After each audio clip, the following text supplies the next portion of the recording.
একটা খুব শুভক্ষণ যে জিন্দাবাদ জিন্দাবাদ জিন্দাবাদ মাটি মানুষ জিন্দাবাদ জিন্দাবাদ জিন্দাবাদ।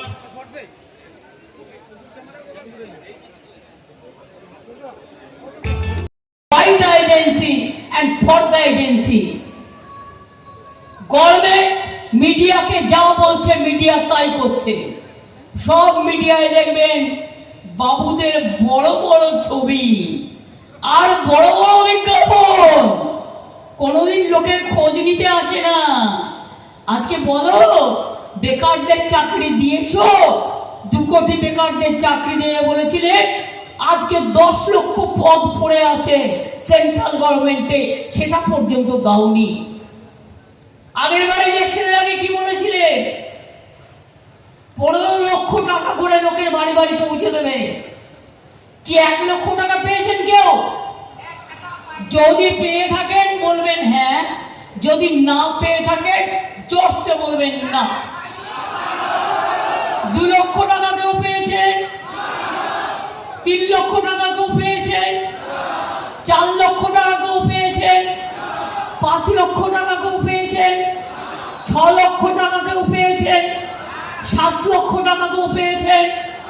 8 লক্ষ টাকা কেউ পেয়েছেন? 9 লক্ষ টাকা কেউ পেয়েছেন? 10 লক্ষ টাকা কেউ পেয়েছেন? আচ্ছা ছাড়ুন, 50,000 টাকা পেয়েছেন?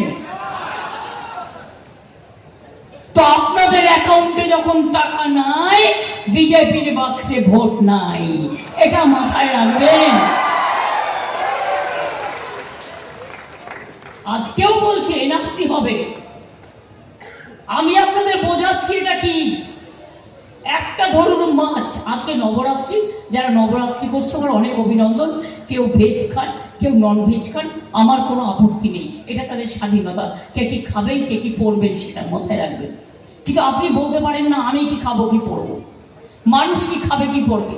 গুজরাটে তো মাংসের দোকান বন্ধ হয়ে গেছে, উত্তরপ্রদেশেও মনে অনেক বন্ধ করে দিয়েছে, রাজস্থানও বন্ধ করে দিয়েছে। একমাত্র জায়গা বাংলা, মনে রাখবেন, একসাথে সবাই থাকে। আর আজকের দিনে ওদের দাঙ্গা করার পরিকল্পনা আছে, সাবধানে থাকবেন, সতর্ক থাকবেন। দাঙ্গা করে ভোটে পয়দা লুটতে চায়, দাঙ্গা করা ছাড়া, মিথ্যে কথা বলা ছাড়া, ভাওতা ছাড়া বিজেপির আর কোনো গ্যারেন্টি নেই।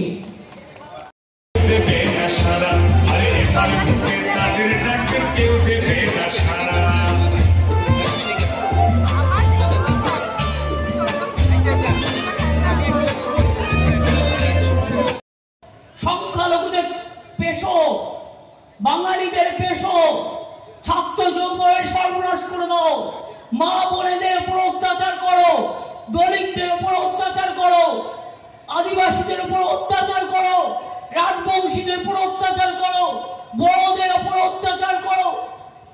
মনে রাখবেন, মণিপুরে 200 চার্চ জ্বালিয়ে দিয়েছে, মসজিদ জ্বালিয়ে দিয়েছে, নেকেডলি মেয়েদের ঘোরানো হয়েছে।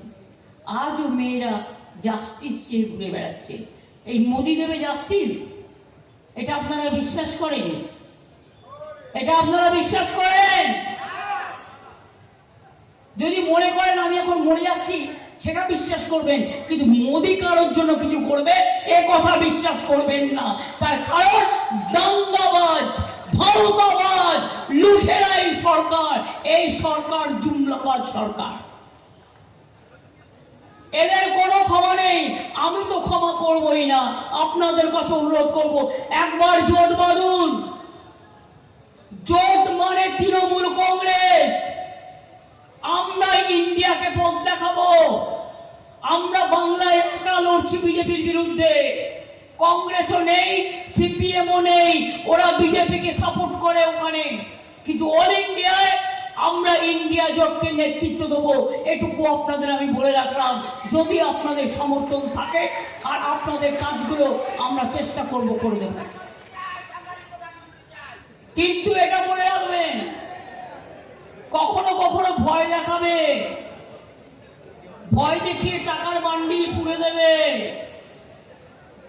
কিন্তু সারা জীবন যদি ভয়ে ভয়ে থাকে কি করে হবে?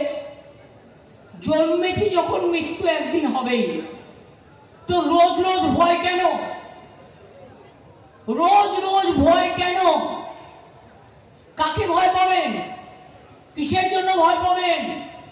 এবারে যদি মোদি কোন রকম জিতে যায়, দেশের গণতন্ত্র থাকবে না, আর নির্বাচন হবে না। উনি একাই দেশটাকে বেচে দেবেন। অলরেডি দেশটাকে বেচে দিয়েছেন। দেশকে বেচ দিয়া है।